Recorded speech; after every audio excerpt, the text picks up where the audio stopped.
यदि वाकई में आप अपने जीवन को बदलना चाहते हैं तो ये स्पीच आपका जीवन बदल सकते हैं, लेकिन तब जब आपको लगे कि आपके अंदर कुछ बदलने लायक है। सिर्फ तब जब आप उन चीज़ों को वाकई में बदलोगे जिन्हें बदलने के बारे में आप महीनों सालों से सोच रहे हैं। सिर्फ तब जब नए साल आने का इंतज़ार नहीं करोगे, उस चीज़ को आज ही बदल डालोगे। आप हर दिन इंतज़ार करते हैं ना कि कोई आएगा और आपके ऊपर जादू की छड़ी चलाएगा और आपका पूरा का पूरा जीवन बदल जाएगा। क्या वाकई में आपको लगता है कि ऐसा होगा, या सिर्फ बहानों के तले अपने जीवन को दबाए चले जा रहे हो? पहले लेट उठने का बहाना बनाया, उसके बाद बहाना बनाया पढ़ाई ना करने का, और उसके बाद अब कह रहे हो यदि कोई आपका मदद कर देता तो आप कहीं और होते। याद रखना, मूर्खों की लिस्ट में सिर्फ और सिर्फ समस्या होती है और समझदार के लिस्ट में उन समस्याओं का समाधान। आपको सिर्फ क्यों लगता है कि सिर्फ आपके जीवन में ही समस्या चल रहा है, बाकी किसी और के जीवन में कोई समस्या ही नहीं है? अरे थोड़ा बाहर निकल के तो देखिए उन लोगों को जिनके पास सोने के लिए घर नहीं है, वो रोड पर सो रहे हैं, उनके पास ओढ़ने के लिए कंबल नहीं है, ठंड में ठिठुर रहे हैं। अरे उन लोगों को देखिए जिनके पास पैर नहीं है, आंख नहीं है, हाथ नहीं है। ईश्वर ने आपको तो सब कुछ दिया, लेकिन उसके बाद भी आप अभी तक सिर्फ सोचते ही चले जा रहे हैं। बॉडी सबको अच्छी चाहिए, लेकिन जिम कोई जाना नहीं चाहता, क्योंकि उसमें तकलीफ होती है ना, और आपको सिर्फ उस तकलीफ में ही तकलीफ है। आप बिना किसी तकलीफ के अपने जीवन में आगे बढ़ना चाहते हैं?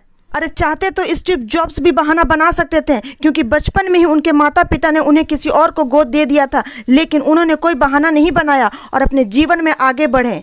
चाहते तो वो तब बहाना बना सकते थे जब दुनिया की सबसे बड़ी कंपनी एप्पल का निर्माण उन्होंने किया और उसके बाद उन्हें अपनी ही कंपनी से भगा दिया गया, लेकिन वो रुके नहीं, झुके नहीं, अपने जीवन में हमेशा आगे बढ़ते रहे और उन्होंने नई कंपनी का निर्माण कर दिया। और चाहते तो वो तब बहाना बना सकते थे जब उन्हें कैंसर जैसी बड़ी बीमारी हो गई, तो वो कह सकते थे कि मुझे बहुत बड़ी बीमारी है, अब मैं काम नहीं कर सकता, लेकिन उन्होंने ऐसा नहीं किया। उन्होंने एप्पल को पूरी दुनिया की सर्वश्रेष्ठ कंपनी बनाने के लिए अपना 100% दिया।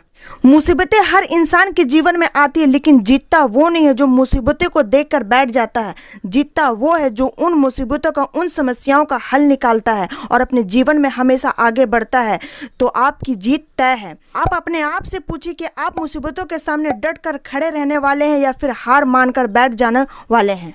हार कर बैठ जाने वाले का दुनिया कभी भी सम्मान नहीं करती, वो कभी भी दुनिया में जीतते नहीं है, वो कभी भी दुनिया में आगे बढ़ नहीं पाता है। याद रखना, सिर्फ अकेले रेस में दौड़कर जीतने से अच्छा है कि 10 लोगों के साथ दौड़े और हार जाए। अरे आप अपनी काबिलियत का पता तो लगाइए कि आपके अंदर क्या है और क्या नहीं है। आप तो शुरू में ही डर जाते हैं। जब भी कोई काम शुरू करते हैं, एक आधी हार आपके सामने आती है और आप हार कर बैठ जाते हैं।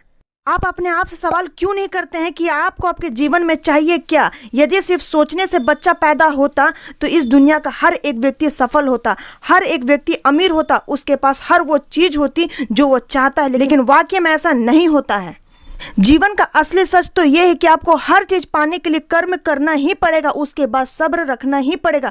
कई बार आप गिरोगे, हारोगे, लोग बुरा भला कहेंगे, कभी आपका मन उस काम को करने के लिए करेगा, कभी नहीं करेगा, लेकिन इस जीवन की रेस में वही आगे बढ़ेगा जो हर मुसीबत का डट कर सामना करेगा और अपने जीवन में सिर्फ आगे बढ़ता रहेगा। बिल गेट्स ने एक बहुत ही अच्छी बात कही थी कि मैं कभी भी अपने क्लास में आगे बैठने वाले बच्चों में से नहीं था, मैं हमेशा ही पीछे बैठने वाले बच्चों में से था। लेकिन आज मुझे बहुत ज्यादा खुशी होती है कि जो आगे बैठने वाले बच्चे थे, आज वो सभी के सभी मेरे कंपनी में काम करते हैं। इसीलिए आप ये कभी मत देखिए कि आप आगे हैं या पीछे हैं, ऊपर है या नीचे। आप सिर्फ ये देखिए कि आप अपने काम को कितनी ईमानदारी से, कितनी दृढ़ता से और कितनी मेहनत के साथ पा रहे हैं। सिर्फ मेहनत, लगन और आपका आत्मविश्वास ही वो ताकत है जो आपको आपके जीवन में आगे बढ़ाएगी। किसी और की सोच आपके प्रति क्या है उससे कोई फर्क नहीं पड़ता। फर्क इस बात से पड़ता है कि आप अपने बारे में क्या सोचते हैं। आप अपने आप को एकांत में बैठाइए और अपने आप से पूछिए कि आपके अंदर कौन सी चीज सही है और कौन सी चीज गलत है। आप किन चीजों को इंप्रूव करना चाहते हैं और किन चीजों को आप अपने जीवन से खत्म करना चाहते हैं। तो अब देर मत लगाइए और अभी इस वक्त अपने जीवन को बदल डालिए।